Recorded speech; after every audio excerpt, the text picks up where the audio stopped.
There are healers on this planet with the power to soften the suffering of mankind, yet they have remained in the recesses of the world, abused, discarded, and labeled as trash.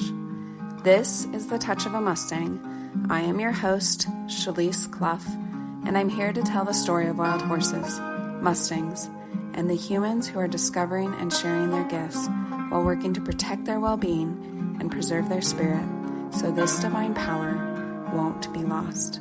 Join us on this quest with the wild Mustang.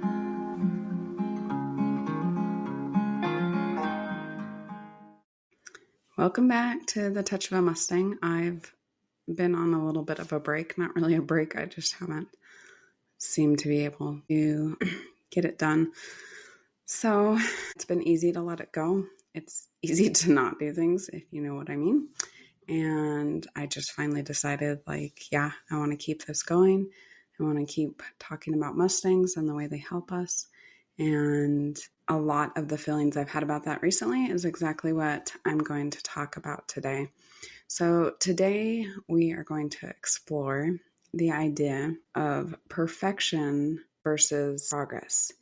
And this is one that hit me just this morning. And I guess let me back up for a minute. So summer's here, my kids are out of school, life is pretty busy with lots of fun things, and I absolutely love it. It's not stuff that I'm willing to give up, but at the same time, I want to keep doing some of these things that I feel really passionate about, and as a result, it makes for a pretty tricky balance. Inviting guests on the podcast, I absolutely love, but it's very time consuming to get those set up and to organize schedules. And with summer, I'm less scheduled.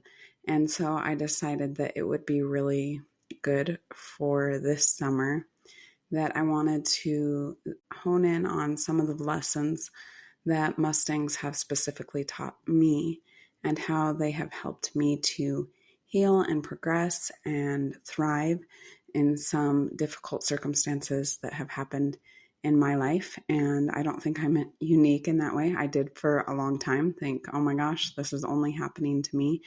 But the reality is that we all have struggles in our life. And if you haven't had them yet, they're going to come. It's just part of living in this world.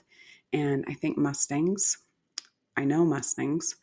particularly for me, can be such a huge part of maintaining stability and equilibrium, and not just overcoming those hard times, but really learning from them and allowing them to help me to grow.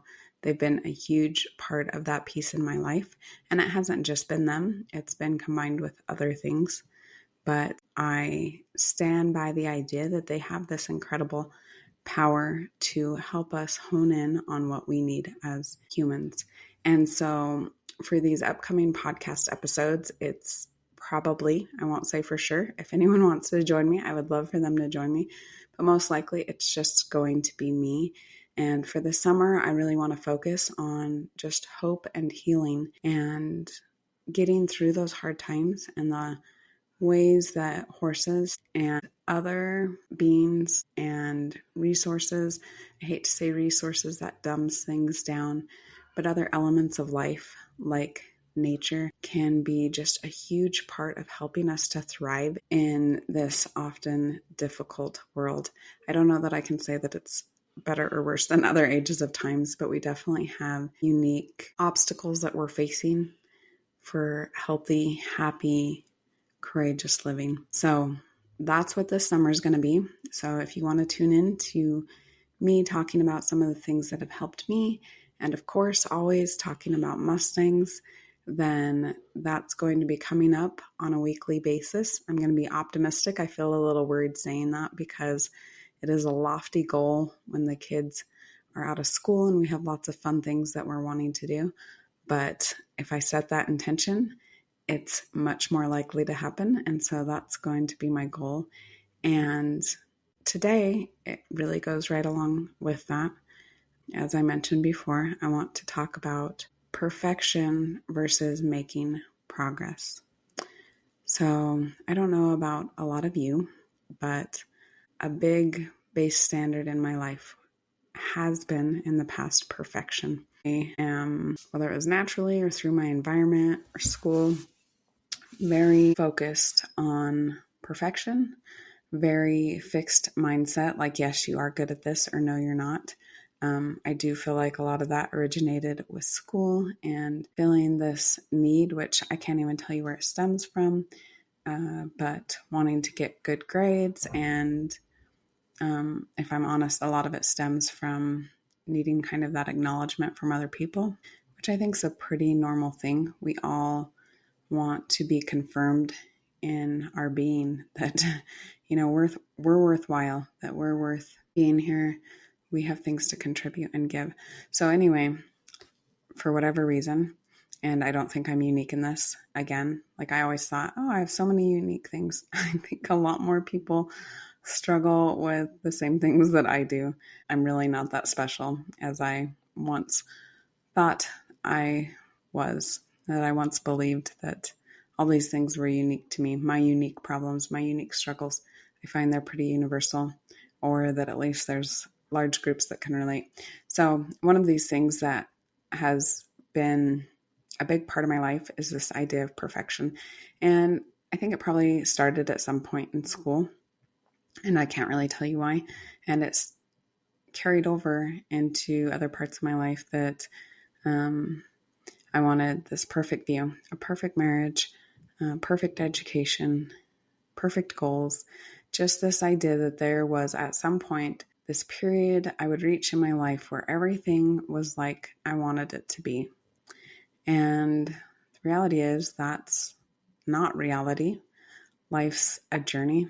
You can get to a place that you're aiming for and realize that you still have 10 mountains to climb behind it. So we have this idea of perfection, but it's not really a truth. I think it is very much an illusion, like a lot of the ideas that we get in our head. So I often moved forward, and especially with horses, with this idea that there was this perfect place to reach. And it's interesting because now I'm doing so many things with my horses, taking my kids on trail rides, going out alone on trail rides, going on trail rides with dogs, that those would have been the point of perfection. Like those were the pinnacles that I was wanting to reach. And I became so desperate and discouraged to reach that I almost gave up. Now that I'm in that place, I see like there are so many more things that we can learn, so many more ways we can grow and progress and keep going forward. Not that I've now reached this pinnacle, everything is perfect. But that is an idea I held a lot in my head. And so when I started training my mare, Sylvanie, I really did have this idea that there was this perfect path to get to that destination. And I would watch a lot of other trainers and think that my experience should look more like theirs. And I've talked about this before, but a lot of times I was comparing things that weren't even comparable. I was comparing full-time professional trainers to myself who had just gotten back into horses after riding them as a child and had a family I was taking care of, was working in another profession and involved in a lot of other things, and felt like I should have the same results as these people who are literally dedicating the majority of their life to horses. Not really a fair comparison for either of us. I mean, let's be honest, if you're dedicating your whole life to horses, you deserve to have better results than someone who is dedicating 10% of their life to horses. But in my mind, I thought my picture should also look perfect. And so when I would do things and they wouldn't turn out the way that I thought they should, I would get so discouraged. And it would be really a difficult fight for me to not give up. I think this is a pattern for my life, that things would get difficult. And this goes back to the fixed mindset. Things would get difficult. And instead of thinking, hey, I just need to keep working and changing things, I would give up. Because I had that fixed mindset where I believed either I am good at this and I am meant to do this, or I'm not. And it really helped me to develop a growth mindset, because I really had to step back and say, how much do I want this? And it was because I wanted it so badly, which I could totally delve into a lot of the reasons for why I wanted this so badly. but I wanted so badly to have horses in my life again. They were just such a central part, I felt, of my development and who I was, and something that I so wanted my children to have, which is, again, funny because most of them have vastly different interests. So I had a really strong desire, and that was good because it really carried me forward. So I had this idea of perfection, and I had these expectations in place, and expectations are tricky. They can be really good, but they can also be devastating. I find that's true of most things in life, that there is a really good side to it, and then there is also a really downside to it that can pull us down. So for me, these expectations were really becoming something that was not encouraging and motivating me, but rather was discouraging me. Expectations are really tricky because they are joined to this idea of perfection, that there is this one perfect way that we are going to be able to achieve this result, or that we're going to reach this pinnacle. And so that wasn't happening for me in my horse training. And I have this perfect example. When I did my first ride on my mare, I was mentoring with a horse trainer, and he had just gotten a Mustang that people had not been able to train, that was going to be his Mustang. And for some reason, I put it in my mind that I should be able to get stuff done with my mare, who I'd had a year and been working with fairly consistently over that time. That I should be able to meet milestones before he did. So here again, I'm comparing myself to this professional trainer, which I really don't recommend if you are getting a new Mustang and just doing it for yourself. So I was comparing this to him, and he was getting ready for the first ride and probably doing it properly. And I was also preparing for the first ride. That was definitely a goal that was in my mind. And quite honestly, I was really learning along the way. I didn't have a clear view of what I was doing or how this would happen, just that I wanted to make this happen, which can be a good thing. And so I was kind of determined, I'm going to do my first ride. I had my horse a year, right? So I gave myself some time. I'm going to do my first ride before he does on his Mustang. And, I worked on it. I kept working on it. This wasn't just I'm just going to jump off this cliff and hope things turn out. We'd definitely been working on it. But again, this is the first horse I had ever started under saddle. So a completely new experience for me. And I certainly learned a lot from it. And so I did the first ride, and I had this vision that I would get on my mare. We had bonded so much. It would be calm and beautiful and perfect. And perfect. That's what I wanted it to be, was perfect. And so I got on my mare and I swung my leg over.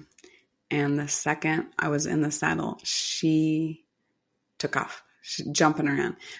I've definitely seen more exaggerated responses, but it felt plenty exaggerated to me. And I, almost went over her head. I barely stopped myself from going over, but she was kind of bucking and bolted a little bit. And I was just up there thinking oh my gosh, all I want right now is to get off this horse.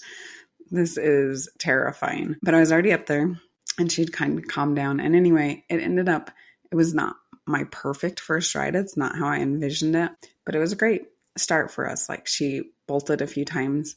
We practiced turning a little bit, walked forward. We bolted once or twice again. I made it off her without getting hurt. Not perfect, but pretty good for a first ride. But again, it didn't meet my vision of what I thought it should be. And so this horse trainer had this group, and I posted this video, and, I was disappointed, but also really excited because it's I had done the first ride, and it was a great group of people.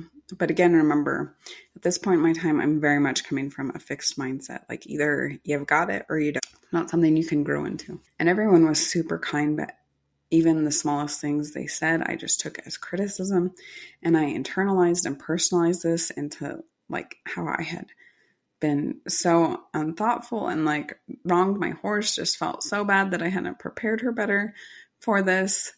And the thing is, horses are very strong, resilient animals. They are incredibly strong and resilient. We do them a disservice when we think that our mistakes have destroyed their life. It's just not realistic. I had created this vision in my mind that I had just done something absolutely terrible to my horse by riding her when she wasn't 100% prepared because I was still learning. And in retrospect, it's not the ride I wanted, but it's the ride that got us to where we are. And we still have a great relationship. It didn't damage our relationship. All these thoughts in my head looking back are just so ridiculous, but then they felt so real. And I was just so disappointed in myself that I hadn't done better because, again, I expected this perfection. And so annoyed that, I hadn't gotten perfection. So I let that first ride, which again, it wasn't perfect. I won't claim it was. There's stuff that if I could do again, I would go back and do different.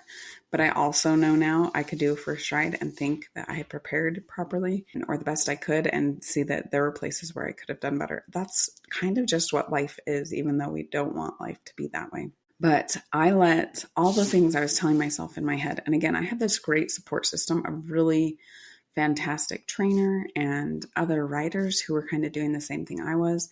Very encouraging, but I would pick apart the smallest detail and take that as criticism and internalize this. I don't know if that sounds familiar to any of you, but like I've said, usually I'm not alone in these things that I do. And so I let that first ride stop me for probably 2 months from trying again because it hadn't been perfect.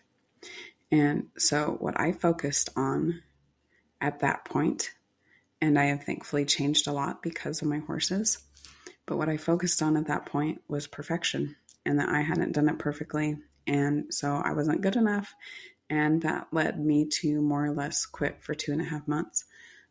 Quit not being with my horse, but trying to make progress with her. And it's this idea that there is perfection, that there is something perfect. Any really good horse trainer, I am confident, would say they will participate in an activity with a horse and they will still continue to learn. And if we're still learning, that by definition means that we weren't perfect. And so there's this idea of perfection. And then there's also this reality that if we think we've reached perfection, we can no longer progress. And it's so important that we start letting go of the idea of perfection if we want to progress. And I say this 100% from experience. I have had the same scenario with my kids that things should play out perfectly. I have had the same scenario with my marriage that things should turn out perfectly. And when they don't, I let myself, because it is fully myself and fully things in my head, become devastated that they did not meet my expectations. And I'm so grateful my horses have taught me this because I am such a better person because of it. I have learned because of it to accept that my children are on their own path. They're not meant to be perfect. I shouldn't put that burden on them. Same thing with my spouse and same thing with myself. And that's called grace also, that we allow room for growth, that we allow room not for perfection, but for a journey, for an adventure, for this incredible unfolding of growth and development. And when we are so focused on perfection, that will not happen. Sadly, this idea of perfection is an incredibly common belief in our society today. I put up a post a while ago that kind of talked about trying is better than giving 100%. Because if we're always focused on giving 100%, when we feel like we can't give 100%, we'll stop trying.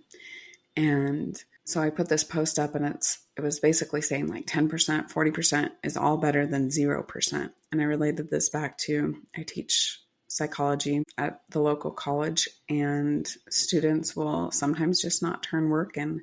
you're so much better off turning in a terrible copy and getting 20% or 40% on it than getting that 0 when we're talking about grades.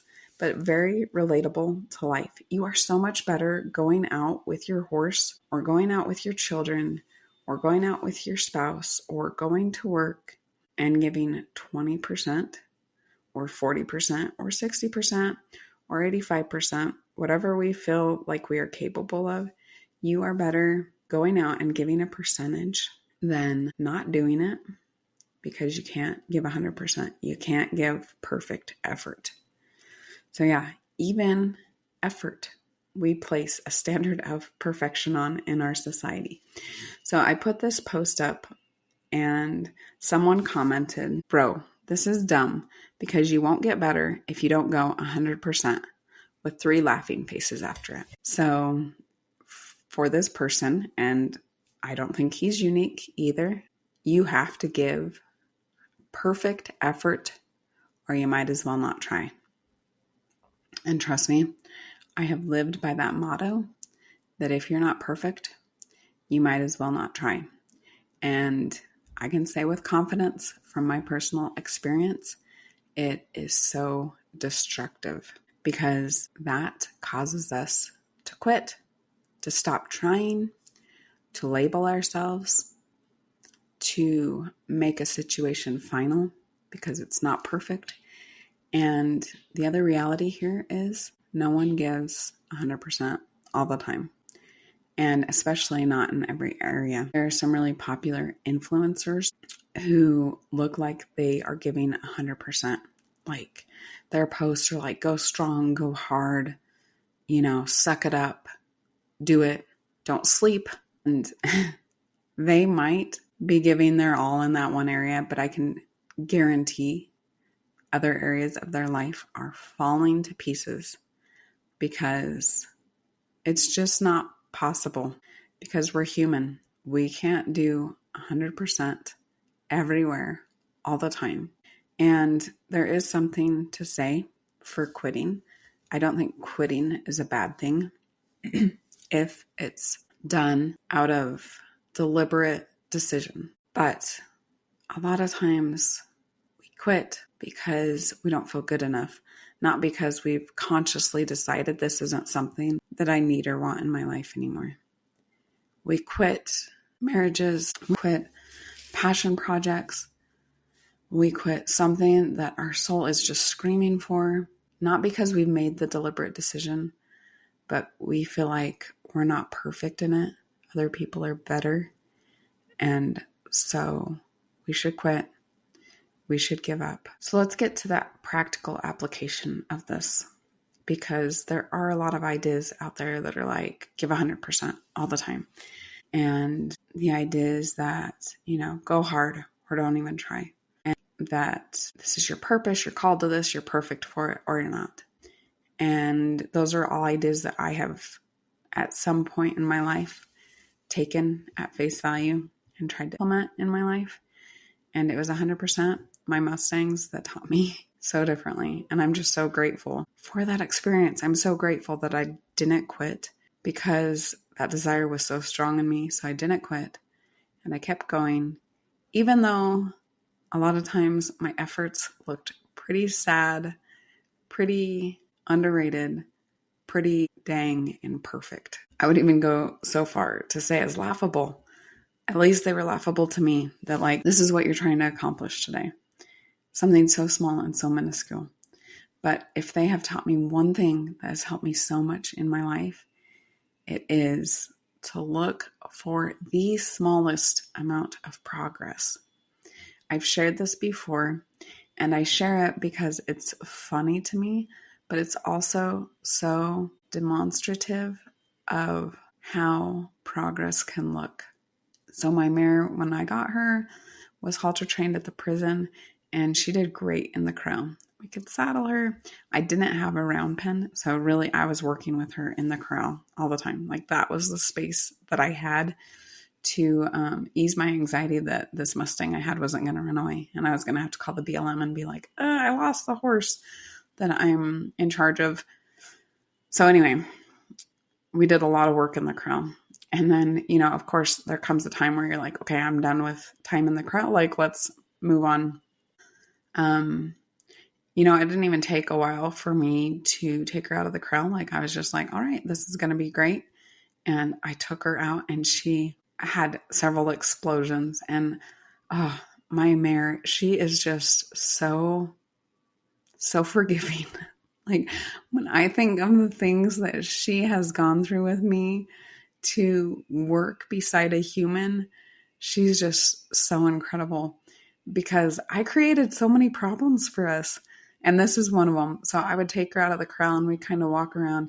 And I remember, like, one of the first times I took her out, we were walking just around our house, very short distance.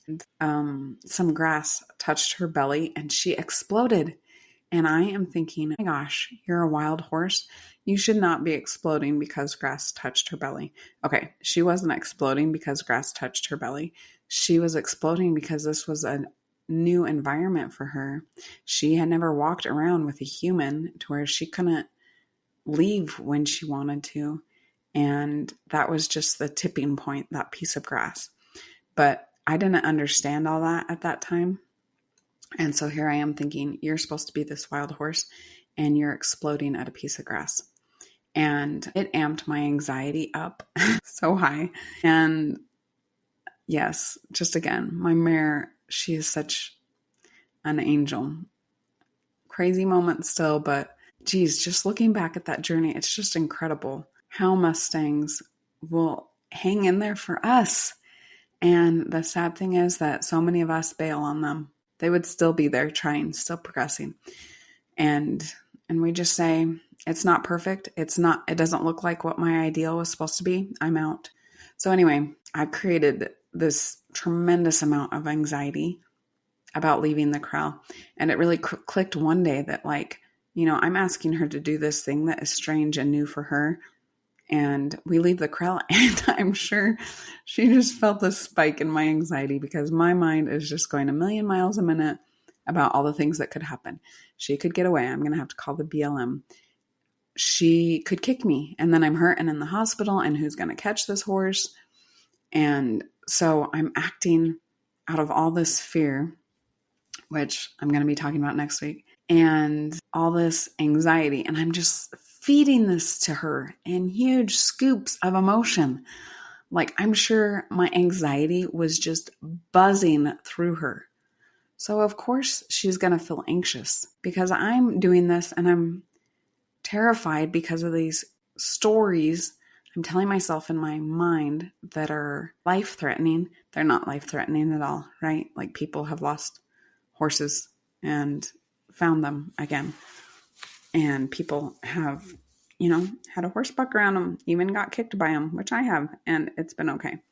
But I'm making them into these life-threatening scenarios. And so I'm like full on fight or flight mode, anxiety out of every pore of me, I'm sure. And so of course she's like, oh my gosh, what are we doing? And so I always tell this story that I laugh about, that I reached this point where it was like, I was so worried about her exploding that I reached this point where I said, okay, we just need to take a step out of the corral and a step back in. And if we can do that, we're okay. Because the problem was I was topping out her threshold and I was topping out my threshold to the point where it's like I am no longer in control of my emotions. It's really difficult to control my responses, and we're just feeding off each other. And you know, it's kind of something I laugh about because that would be our progress for the day, was like taking one more step out of the corral. And I would have to tell myself, like, if I did anything new with her and it went well, that was progress. That strategy was huge for me. It's something I still use today. We'll go out on a ride and I'll be like, all right, we're going to take a dog we haven't taken before. And if we can get through this and make it a great ride, that's a huge step of progress for me. I had to really let go of the idea of perfection, that it was supposed to look like me getting on 6 months, a week, whatever, 30 days, 90 days after I had her and going on this spectacular trail. I had to let go of this idea of perfection that were matched with these expectations that often weren't even founded on reality, just a random idea in my head. I had to let go of that and turn all that attention and energy to we are going to make the smallest amount of progress every day. I put the bridle on without you raising your head. Progress. I got on you and you took one less step forward. Progress. I came to the corral. And instead of walking away from me, you came toward me. Progress. Like I am talking minuscule progress. And focusing on that minuscule progress has been changing. It's changed my life, not just with horses. It's changed the way I look at myself. Am I progressing? Am I better? No, I'm not perfect. Here is a reality check. None of us are perfect. No matter how pretty we make our lives look, no matter how much we tell ourselves that we've reached our goals, we are not perfect. But if we can focus on we are making progress, that is something within our reach. That is something doable. I made progress today. And we can focus on that and it can help us grow. Or we can focus on perfection and we will get so discouraged. So one of the greatest lessons my horses have taught me is celebrate the smallest win in progress. That is going to change with the periods of your life, whether it's with horse training or with your personal relationships. Progress is going to look differently. There are going to be times when we will feel like our progress went backwards. That's okay. That doesn't mean we lost everything. We still have the progress we made. What it actually means is we're facing a new challenge. Let me give you an example. My daughter, which I'm sure I'll probably talk more about, is a big piece of my life and a big piece associated with Mustangs. But my daughter, when she was 17 and a half, ran away from home. My kids had been my priority, number one focus in my life. That was my purpose in my life. It felt like I just completely failed at my purpose. Was all the good that I had done all the years before that gone because of a decision she had made? There's so much that goes into it. It's something we can laugh about today, but it was certainly a learning point for me that, her siblings should be kind of grateful for, because it was a wake-up call for me of things that I could do differently. But anyway, I saw it as this huge failure, this huge slip back. Everything I had done, everything I had worked for my whole life, because literally I had dedicated my life to my children. My job was focused around if I could be with my children. The job my husband had was based on the idea that I could be home with the kids. So a huge focus in my life. And she ran away and it felt like that connection had been severed. All the work I had done was gone. The relationship and the situation is totally different now. And I can tell you 100%, everything I worked for, all that progress before, was not destroyed. It was still there. All those good things I did were still there. But I realized, hey, you have more to learn. You have more growing to do. What can you learn from this situation? And I will tell you, I learned a ton. Is that perfect? Was that my expectation for my children? I'm going to be this dedicated mother, and I hope when my daughter is 17 years old, she's going to run away from home. Was that my perfect picture in my head of what this thing I had dedicated so much time and energy and love to was going to look like? Absolutely not. Quite the opposite. That was the picture of failure in my head.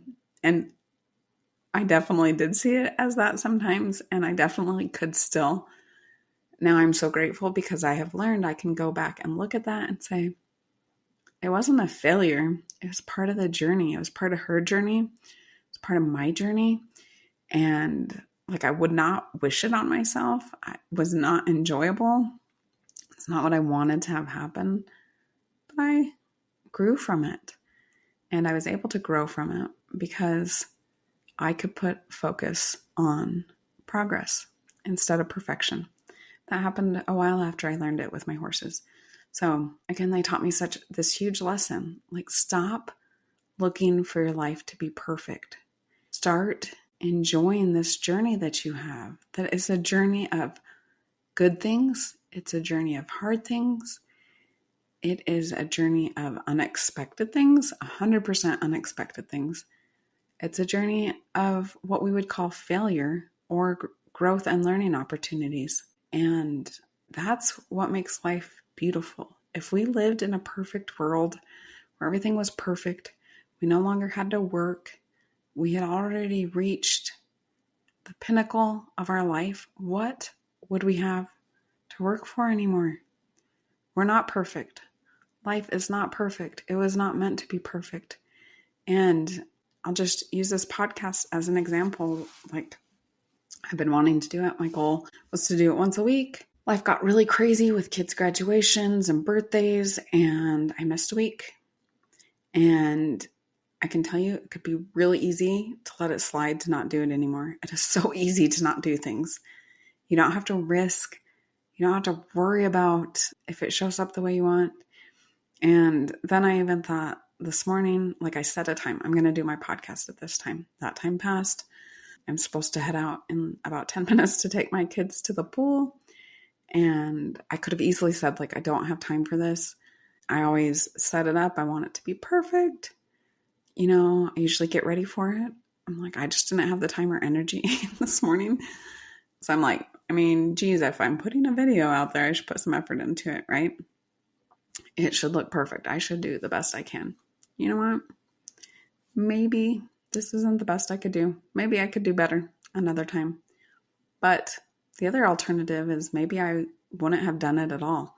In fact, I know that's a very likely scenario. I had this very short gap of time where I could work on it. So yeah, I didn't have time to make it ready.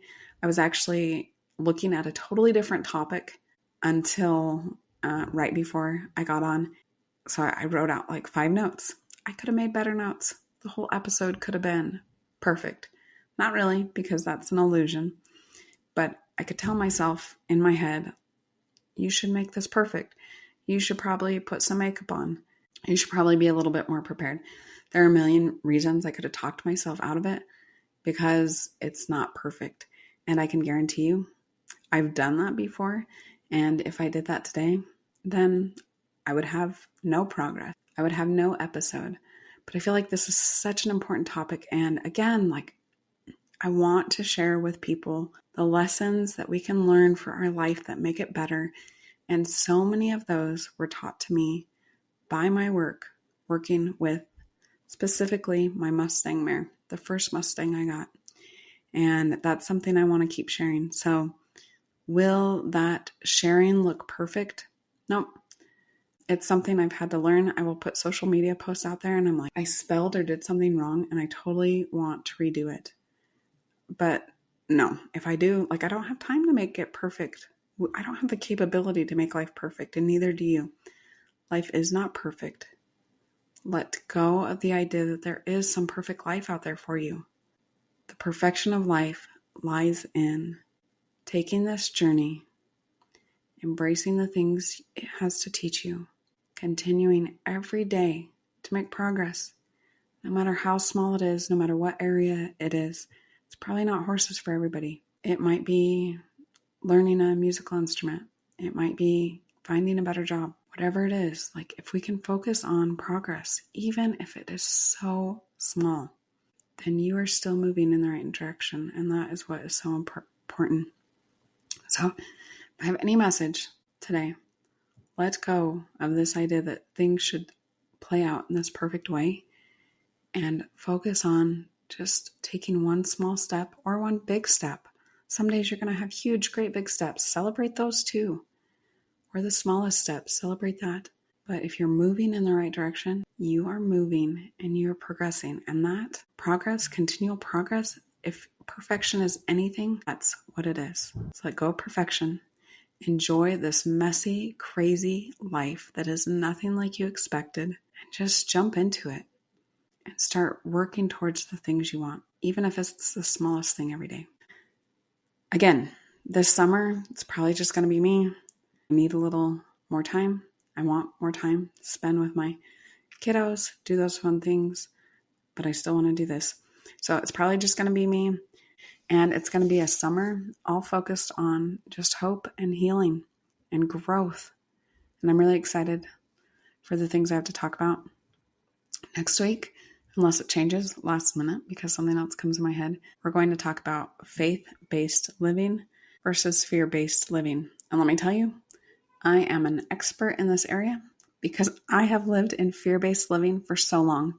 And I recently heard this opposing idea, faith-based versus fear-based. And I absolutely loved it. And I think it's a great topic. And we have so much to learn about it. And again, so much application for my horses. So many things that have been relevant to my experience with my Mustangs. Thank you for joining us in learning about horses that heal and the humans who help them. We hope you'll continue with us on this journey. We'd love for you to subscribe on your favorite platform and follow The Touch of a Mustang on any of the major social media outlets. Please share with your friends, anyone who loves horses, or anyone who might be struggling and could benefit from this message.